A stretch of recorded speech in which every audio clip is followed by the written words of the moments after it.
और बात उससे अमृतपाल की उसकी पूरी बैकग्राउंड की पूरी कहानी करते हैं। अमृतपाल दुबई में रहता था। 19 साल की उम्र में वो दुबई गया काम करने के लिए। वहां ड्राइविंग कर रहा था अमृतपाल और वहां से अचानक 10 से 12 साल बाद भारत लौटता है। जिस अमृतपाल को कोई नहीं पहचानता था, कुछ महीने पहले वो भारत में आता है और वारिस पंजाब डे का प्रमुख बन जाता है। पूरी कहानी इस रिपोर्ट में आपको बताते हैं।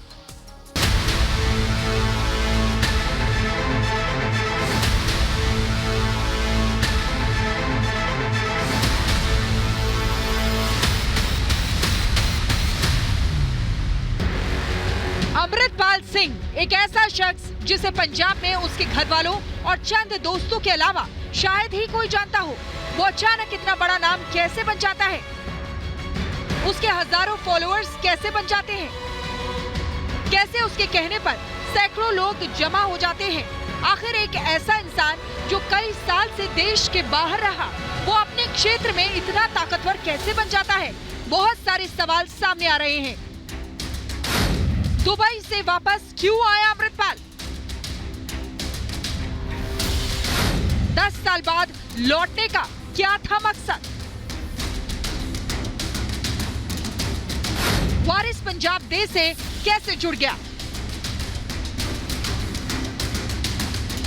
संगठन के नाम में भले ही वारिस लगा हो, लेकिन असल में इसका मुखिया खालिस्तानी समर्थक है।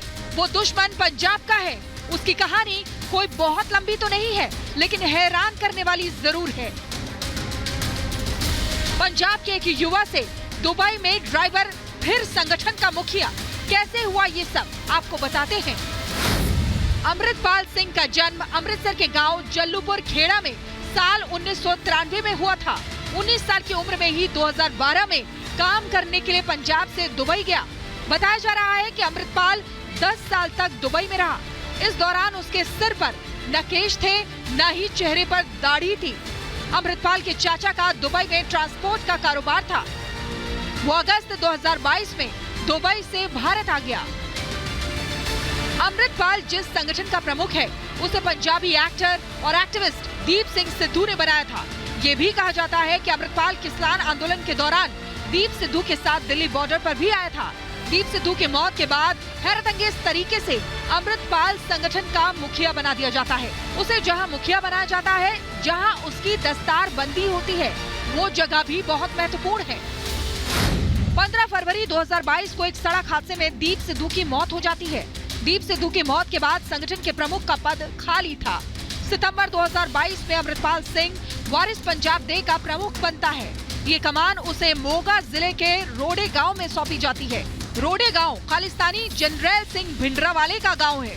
वही भिंडरावाले जिसने 80 के दशक में सिखों के लिए अलग देश खालिस्तान की मांग कर आतंक फैला दिया था। अमृतपाल सिंह दुबई में था। अचानक भारत लौटता है। वारिस पंजाब दा जैसे बड़े संगठन की कमान उसे मिल जाती है दीप सिद्धू की मौत के बाद। मेरे ठीक पीछे जो सफेद आप घर देख रहे हैं, ये अमृतपाल का घर है। अपने परिवार के साथ अमृतपाल यहीं रहा करता था, लेकिन जब से ये घटना घटी है अमृतपाल गायब है। कई गिरफ्तारियां हुई हैं। परिवार के कुछ सदस्यों से लगातार पूछताछ हो रही है। एनआईए की टीमें भी पंजाब के मुख्तलिफ इलाकों में इन्वेस्टिगेशन कर रही हैं। पूरा का पूरा जो पंजाब पुलिस का अमला है इस काम में लगा है, लेकिन अभी तक अमृतपाल की गिरफ्तारी नहीं हो पाई है। ये बात भी गौर करने वाली है कि दुबई में अमृतपाल ने केश कटा दिए थे, लेकिन उसने दोबारा केश रखकर सितंबर 2022 में दस्तारबंदी की और मोगा के गांव रोडे में दस्तारबंदी का बड़ा कार्यक्रम किया। वो दीप सिद्धू की संस्था वारिस पंजाब डे का प्रमुख बन गया। इसके बाद उसने पंजाब में धार्मिक यात्रा चलाई। वो युवाओं को खालिस्तान के नाम पर जोड़ने लगा। यानी उसका मकसद बिल्कुल साफ था कि उसे पंजाब में खालिस्तानी मूवमेंट शुरू करनी है। और जिस तरह से वो इतनी तेजी से आगे बढ़ा, इससे भी साफ होता है कि वो विदेश से ही पूरी ट्रेनिंग के साथ आया था कि उसे क्या करना है। Bureau report, Republic Bharat.